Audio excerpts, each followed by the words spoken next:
শীতে জবুথবু উত্তরাঞ্চল, ঘন কুয়াশায় বাইরে বের হওয়াটাই যেন দায়। ভোররাত থেকে দুপুর পর্যন্ত তাপমাত্রা কম থাকায় তীব্র ঠান্ডা অনুভব হচ্ছে। শীতের পোশাক পরেও হিম হাত পা, বেশি দুর্ভোগে শ্রমজীবী মানুষেরা।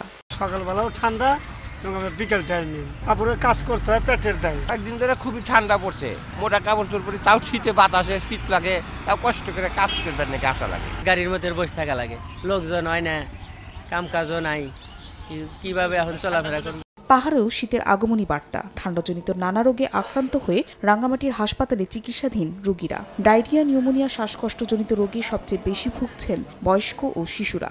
সবাইকে সচেতন থাকার তাগিদ চিকিৎসকদের। প্রতি বছরের নাই ব্রঙ্কিওলাইটিস, নিউমোনিয়া, রোটাভাইরাল, ডায়রিয়া এগুলো কিছুটা বৃদ্ধি পেয়েছে, যেটা আসলে অ্যালার্মের কিছু না। আমরা সার্বিকভাবে সম্পূর্ণ সেবা দিয়ে যাচ্ছি। রাঙ্গামাটি জেনারেল হাসপাতালের তথ্য মতে বর্তমানে গড়ে 150 থেকে 170 জন রোগী চিকিৎসাধীন। ফাহরিয়া ফারজানা, সময় সংবাদ।